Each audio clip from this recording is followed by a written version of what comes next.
नमस्कार। Legally speaking में आप सब लोगों का स्वागत है।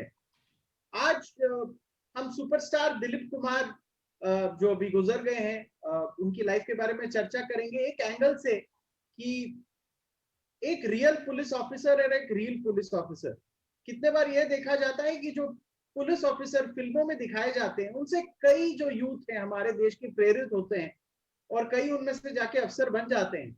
ये हमने जब हमारे करियर में रिपोर्टिंग की और मीडिया में रहते समय हमें काफी सारे ऑफिसर्स ने ये बताया भी कि बचपन में पिक्चर देखने से वो कितने प्रभावित हुए थे। और इसीलिए मुझे दिलीप कुमार साहब की एक पिक्चर की बहुत याद आती है जिसका नाम था शक्ति, जिसमें वो कमिश्नर ऑफ पुलिस बने थे और रेलवे स्टेशन पर जो अपने ग्रैंडसन हैं, जो अपने पोते हैं, उनको रिसीव करने गए थे और मिलते ही उन्होंने उससे पूछा था कि बेटा आप क्या बनोगे।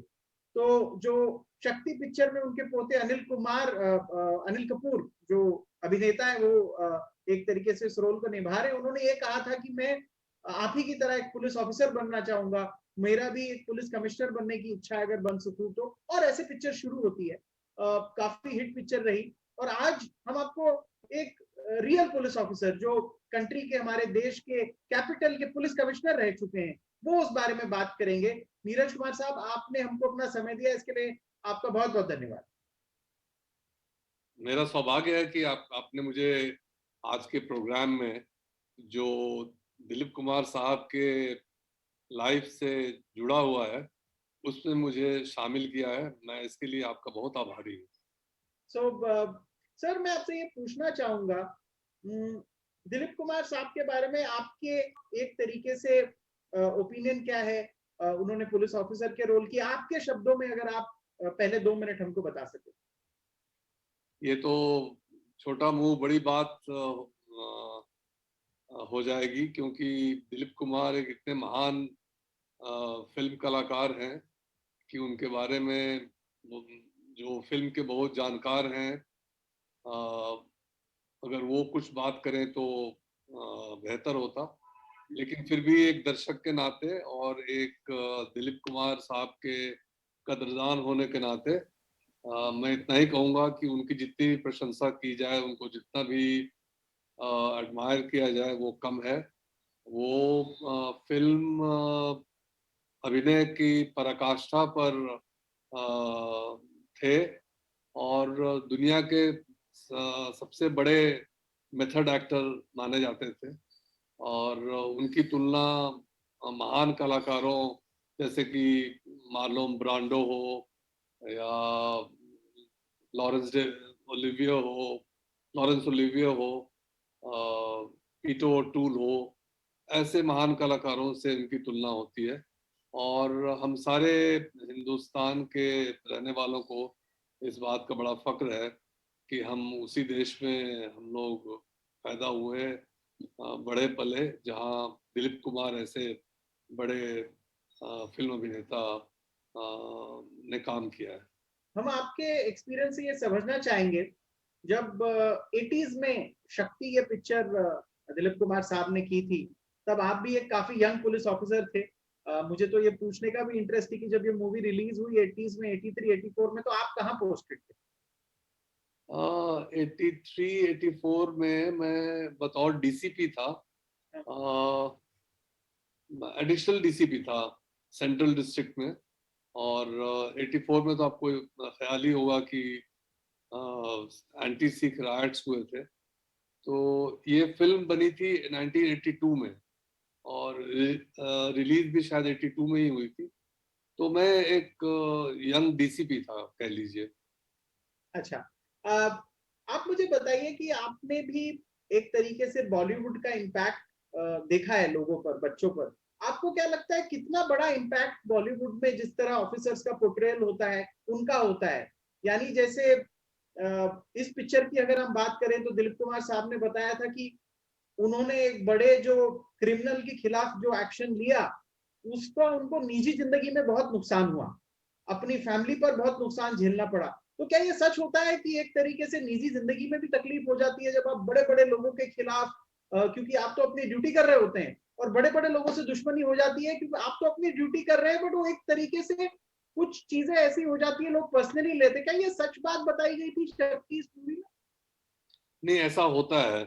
देखिए, मैंने भी अपने कार्यकाल में कई बड़े-बड़े क्रिमिनल्स के साथ मेरी मुठभेड़ हुई, उनके खिलाफ मैंने एक्शन लिया। लेकिन मैं दर्शकों को एक बात बताना चाहूँगा कि ज़्यादातर जो क्रिमिनल्स होते हैं, उनको पुलिस ऑफिसर्स के प्रति एक बहुत ही हेल्दी रिस्पेक्ट होता है।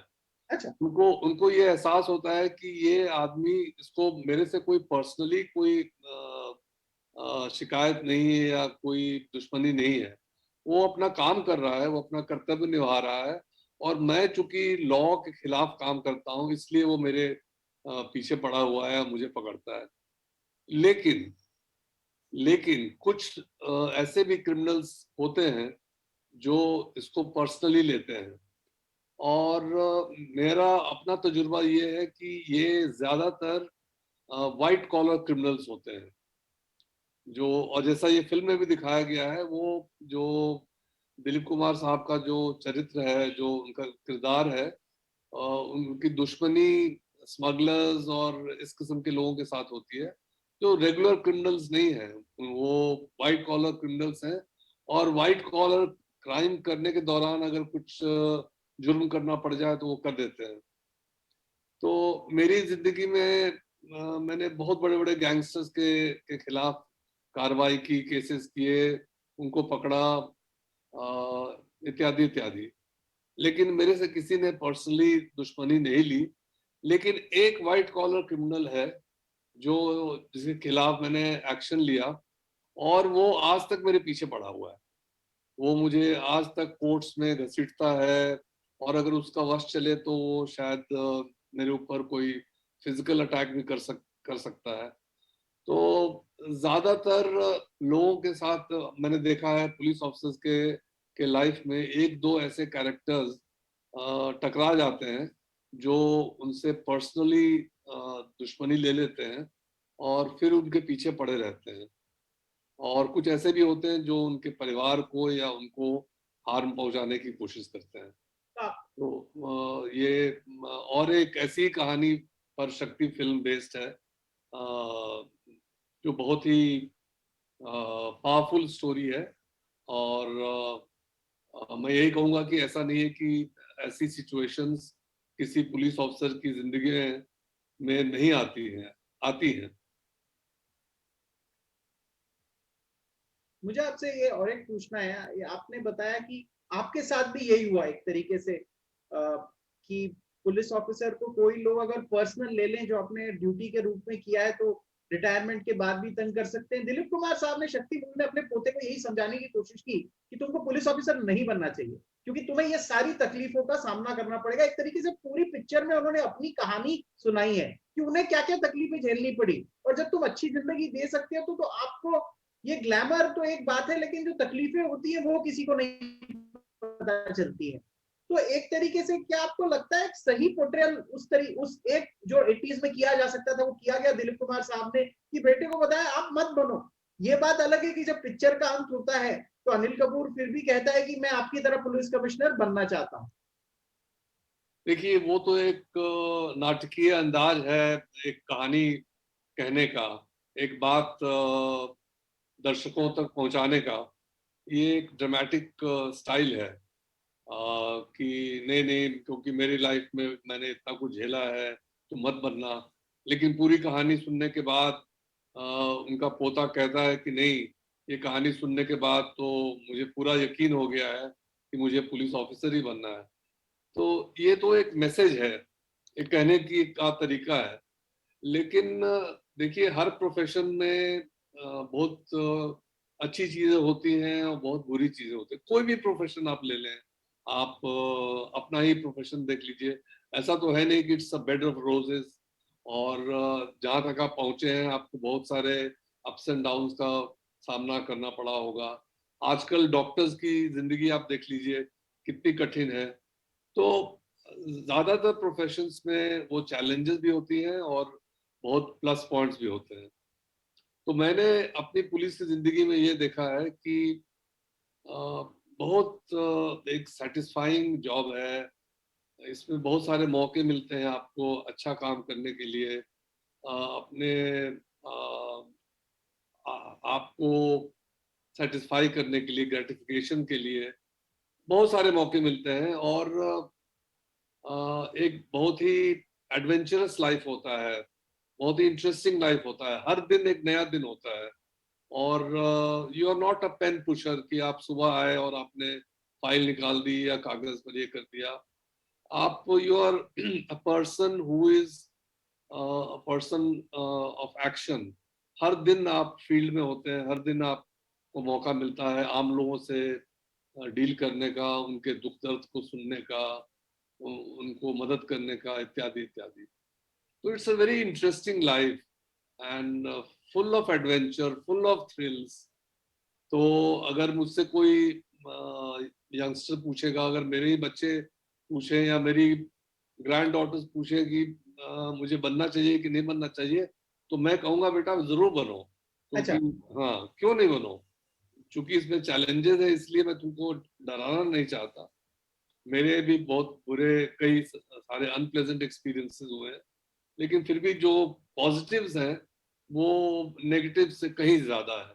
आपको इतने सारे दर्शक देख रहे हैं, इसलिए मैं पूछना चाहूंगा, आपने तो बड़े बड़े 1993 बॉम्ब ब्लास्ट का इन्वेस्टिगेशन हो, कैलकाटा बॉम्ब ब्लास्ट के बारे में आपने आरोपी को एक तरीके से अप्रीहेंड किया, पहले पकड़ा था, बड़े बड़े केसेस में एक तरीके से आपने इन्वेस्टिगेशन किया है। मूवीज में नॉर्मली बताया जाता है कि जो यंग ऑफिसर्स है घुस के घुसा मारते हैं और जंप करते हैं, बहुत ताकत होती है उनमें, और बहुत सारे बच्चे देख के एक तरीके से हाथ में गन है, अच्छी एसयूवी चला रहे हैं, आगे पीछे सब सल्यूट कर रहे हैं, यानी एक तरीके से एक रॉकस्टार की भूमिका में पुलिस एक तरीके से लोगों को नजर आता है। और तो और मैं ये बात भी कहना चाहूंगा कि जो आज के युग के कुछ पुलिस ऑफिसर्स है, वो जिम में 3-3 घंटा एक्सरसाइज करते हैं और सच में सलमान खान की तरह दिखते हैं, जैसे सलमान खान या अजय देवगन। आपने भी देखा होगा कई जो हमारे यंग एसपीज हैं, कोई ट्रैलथॉन भागते हैं, कोई बहुत सारी 20-20 किलोमीटर 42 किलोमीटर की मैराथन भागते हैं। एक हमारे पुणे के जो पिंपरी चिंचवड में वहां एक पुलिस कमिश्नर है, मुझे उनका नाम नहीं ध्यान आ रहा, वो ट्रैलथॉन भाग चुके हैं। तो ये है कि कुछ ऑफिसर्स रियल लाइफ में भी इस तरह सारे ऐसे नहीं होते। क्या इतना ग्लैमर है इस लाइफ में कि एविएटर रेबैन के ग्लासेस पहन के जाके आपने एक तरीके से सारे लोग इंप्रेस हो रहे हैं, इस तरह होता है? देखिए, कई दफा ऐसे असाइनमेंट्स मिलते हैं आपको आपके करियर में जहां वाकई आप रॉक स्टार होते हैं। और ये मेरा अपना तजुर्बा भी है कि कई सारे मैंने असाइनमेंट्स किए हैं और कई सारे ऐसे काम किए हैं जब मुझे ऐसा लगा कि वाकई मैं भी एक रॉक स्टार हूँ, बिल्कुल पब्लिक फिगर हूँ। कई दफा ऐसा भी हुआ है कि बगल से गुजरती कारों से बच्चे मुझे वेव करते हैं, और इतना ज्यादा उस समय टीवी वगैरह पर मैं आता था कि आम आदमियों को भी मेरी पहचान थी, इत्यादि इत्यादि। लेकिन ये आपके दर्शकों को मैं बताना चाहूंगा कि पुलिस के करियर में ये ऐसा नहीं है कि शुरू से लेकर अंत तक आप रॉक स्टार ही रहेंगे। कभी कभी आपको ऐसा मौका मिलेगा, आपको कुछ ऐसे असाइनमेंट्स मिलेंगे जहां आप वाकई शाइन कर सकते हैं, बहुत अच्छा काम कर सकते हैं, जनता की इज्जत आपको मिलेगी, उनका आप एडमिरेशन आपको मिलेगा, और आपको लगेगा कि आप सेंटर ऑफ अट्रैक्शन है। लेकिन फिर थोड़ी दिन के बाद आपका तबादला हो जाएगा, हो सकता है आप हेडक्वार्टर्स में किसी डेस्क जॉब पर चले जाएं या कहीं और चले जाएं, या डेपुटेशन पर इंटेलिजेंस ब्यूरो में या सीबीआई में, और फिर आप पब्लिक आई से हट जाते हैं, पीछे हो जाते हैं। इस तो ये एक मेंटल स्टेट है। और जब आप बिफोर पब्लिक आई नहीं भी होते हैं तो आप कई ऐसे काम करते हैं जो अगर आप पब्लिक आई में होते तो आप रॉक स्टार बन सकते हैं। मैं आपको उदाहरण के तौर पर बताना चाहूंगा कि जब मैं सीबीआई में था, जब आम लोगों को मेरे काम के बारे में जानकारी नहीं मिलती थी, उस समय मैंने कुछ ऐसे ऑपरेशंस किए, कुछ ऐसे काम किए जो अगर मैं लोकल पुलिस में होकर करता तो वाकई मुझे रॉक स्टार का स्टेटस मिलता। लेकिन उस समय you have to stay behind the scenes, you can not come out in the open, they are all covert operations and no. तो ये चलता रहता है। लेकिन एक बात है कि आपको जो एक संतुष्टि मिलती है अपने आप में ऐसे काम करने से, तो उसका कोई मुकाबला नहीं है, उसका कोई बयान नहीं किया जा सकता कि वो क्या फीलिंग है, वो क्या यूफोरिया है वैसे काम करने से, कि आप एक फॉरेन कंट्री में जा रहे हैं, वहां एक ढूंढ के एक क्रिमिनल को पकड़ते हैं, फिर उसको एक्सट्राडाइट कराने में आप सफल होते हैं, एक आपके देश से स्पेशल एयरक्राफ्ट आता है, उसमें आप उसको बिठाकर वापस देश लाते हैं, और एयरपोर्ट पर बड़े बड़े अफसर आपको रिसीव करते हैं, इत्यादि इत्यादि। तो ये कई दफा मेरे साथ सीबीआई में हुआ है। तो वैसे क्षण जो है वो हर पुलिस ऑफिसर के करियर में आते हैं। मुझे और आपसे ये पूछना है, जी, दिलीप कुमार साहब और अन्य हीरोज के लिए भी बड़े बड़े मंत्रियों से बातचीत होती है, बड़े बड़े लोगों से बातचीत होती है, और फिर बाद में मूवी में ऐसे कुछ चीजें उजागर होती हैं और उसमें देश के ऊपर बहुत बड़ा इम्पैक्ट होता है। और एक तरीके से बाद में कभी कभी मूवी में ही पुलिस ऑफिसर ये कह दे कि ये राज मेरे साथ दफन हो जाएगा। ऐसा होता है पुलिस जो आप जैसे अधिकारियों की लाइफ में कि कुछ राज आप कभी किसी को बता भी नहीं सकते। कई राज हैं ऐसे, और कोई भी काबिल पुलिस ऑफिसर जिसने वाकई पुलिस का काम लगन से किया हो, उसके दिल में, उसके दिमाग में इतनी ज्यादा ऐसी कुछ सीक्रेट्स और ऐसी बातें होती हैं जो उसके साथ ही दफन हो जाती हैं, वो कभी एक आम आदमी से या पब्लिक डोमेन में वो शेयर नहीं कर पाता है।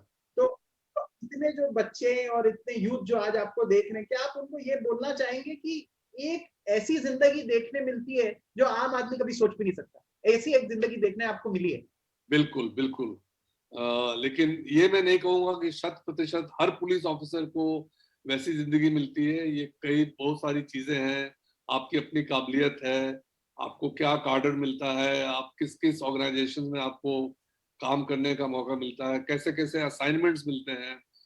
लेकिन अगर आप एक अच्छे पुलिस अफसर हैं, तो अब ये चांसेस बहुत अच्छे हैं, बहुत हाई हैं कि आपको ऐसे असाइनमेंट्स मिलेंगे जहां आपको चमकने का, आपको अपना जौहर दिखाने का मौका मिलेगा। ये तो हो गई हाई लेवल असाइनमेंट्स की बात। अभी पिछले महीने एक खबर मीडिया में आई और पिंपरी चिंचवड के पुलिस कमिश्नर कृष्णा प्रकाश, उन्होंने कुर्ता पैजामा और इतनी बड़ी दाढ़ी बढ़ा करके वो 4-5 पुलिस स्टेशन में गए और कंप्लेंट दर्ज कराने की कोशिश की। और ये पहले इसलिए फेमस हुए थे, यंग ऑफिसर हैं, क्योंकि ये ट्रैलाथन भागते हैं, 120 किलोमीटर की दौड़ होती है। तो एक तरीके से क्या आपने, जब आप थे ऑफिसर, तब भी ये सब होता था कि आप डिस्गाइज करके पुलिस स्टेशन चले जाते थे? और जो रियल में, क्योंकि ऑफिसर के सामने तो सारे एक तरीके से डिसिप्लिन होंगे, आपने ऐसा भी कुछ किया है? कई दफा ऐसा किया है। आपको एक मैं उदाहरण देता हूँ। मैं deputy commissioner of police traffic था दिल्ली में, और उस समय पूरी दिल्ली में बस एक ही डीसीपी होते थे, ट्रैफिक के इंचार्ज। जी। तो शिकायत थी कि ट्रक वालों से ट्रैफिक पुलिस के लोग वसूली करते हैं। तो मैं एक बार एक ट्रक में बैठ गया बॉर्डर पर, सिंघू बॉर्डर पर मैं बैठ गया, और मैं देखता गया कहाँ कहाँ वो बसें, ट्रक्स, वो ट्रक रोका जाता है उस ट्रक को, और कैसे ट्रैफिक पुलिस के सिपाही पैसे लेते हैं या नहीं लेते हैं। तो ऐसा कई दफा होता है जब जब आप क्या कुछ, आप ट्रक ड्राइवर की तरह गमछा पहन के, कोई गंदी सी शर्ट पहन के, लुंगी पहन के या पैंट, ऐसे सब? नहीं, मैं ट्रक ड्राइवर के बगल में बैठा था, वो जो कुछ भी चल रहा था वो ट्रक ड्राइवर और ट्रैफिक पुलिस के बीच में चल रहा था, लेकिन मैं उसको फर्स्ट हैंड देख रहा था। हाँ। मुझे याद है उस समय एक खबर भी छपी थी, तू डाल डाल मैं पात पात। इस टाइटल पर एक हिंदी अखबार में ये खबर छपी थी मेरे इस मुहिम का। तो ऐसा कई दफा करना पड़ता है ताकि आपको असलियत, अपने फोर्स के बारे में पता चल सके, अपनी खामियां पता चल सके। तो पुलिस में बहुत अच्छी चीजें भी हैं, बहुत बुरी चीजें भी हैं। तो ये एक बुरी चीज थी जिसको समझने के लिए ये एक ऐसा रूप धारण मैंने किया था, और पुलिस ऑफिसर भी करते हैं। एक आप लेखक प्रवृत्ति के इंसान हैं, आप पुलिस ऑफिसर होने की वजह आप एक राइटर है, आपने एक बुक लिखी है डायल डी फॉर डॉन। जिन्होंने नहीं पढ़ी है, मैं तो सब दर्शकों को कहना चाहूंगा, आपने अपनी कॉपी अभी अमेजोन से या कोई दुकान से जाकर, जहीं भी आप बुक शॉप से लेते हैं, आपने ऑर्डर करनी चाहिए और सर की किताब आपने पढ़नी चाहिए। आप बिकॉज आप एक तरीके से लिखने वाले या उस तरह प्रवृत्ति के इंसान हैं, क्या मुझे बता सकेंगे एक आखिरी प्रश्न में कि दिलीप कुमार साहब की कौन सी याद आप अपने साथ रखते हैं, या आपको उनका कौन सा रोल, या उनके बारे में आपको अच्छा क्या लगता है? एक बार मुझे जावेद अख्तर साहब के जो सुपुत्र हैं फरहान अख्तर, वो कलकत्ता में क्रिकेट मैच के दौरान में ईडन गार्डन से मिले थे। तो उन्होंने मुझसे ये पूछा था कि आपके हिसाब से जो बेस्ट कॉप मूवी हिंदी में आपको क्या लगी। तो मैंने बिल्कुल सीधा कहा कि शक्ति। और वो जावेद साहब की, आपके पिताजी ही उसके सह लेखक थे। तो उन्होंने पूछा कि इस कहानी में क्या खास बात है। तो मैंने बताया ये जो कॉन्फ्लिक्ट है एक लॉ कीपर और जो लोग लॉ तोड़ते हैं उनके बीच में, जो कि और उसके जो प्रिंसिपल्स हैं, उसके बीच का जो कॉन्फ्लिक्ट है, उसका इससे बेहतर चित्रण किसी और फिल्म में मैंने नहीं देखा है। तो इसलिए ये एक लैंडमार्क फिल्म है। और उस पुलिस ऑफिसर का रोल जितनी अच्छी तरह से दिलीप कुमार साहब ने निभाया है, उसका कोई मुकाबला नहीं है। और मैं कभी भूल नहीं सकता हूँ, मैं उस फिल्म को 100 दफा भी देख सकता हूँ, वो इतनी अच्छी फिल्म है। और उसमें दिलीप कुमार साहब का इतना अच्छा अभिनय है, इसका कोई मुकाबला नहीं है। और ये बात सही है कि उसमें जो स्क्रिप्ट है उसका भी कमाल है। जो और अभिनेता हैं जैसे अमिताभ बच्चन साहब हैं और लोग हैं, उनका भी बहुत कमाल है। लेकिन दिलीप कुमार साहब ने उस फिल्म को एक दूसरे चरम सीमा पर वो उसको ले गए हैं, और वो देखने वाली फिल्म है। ओके ओके, तो ये था नीरज कुमार साहब का message from real cop to real cop. Dilip Kumar साहब को ये हमारा ट्रिब्यूट था। मुझे उम्मीद है आप सब लोगों को बहुत पसंद आया होगा ये। सर को मैं धन्यवाद कहना चाहूंगा कि उन्होंने आज समय निकालकर हमारे से ये चर्चा की। आप हमारे साथ जुड़े इसके लिए आपका बहुत बहुत धन्यवाद, और सारे दर्शकों को आप ये प्रोग्राम से जुड़े इसलिए आपका भी शुक्रिया। Thank you.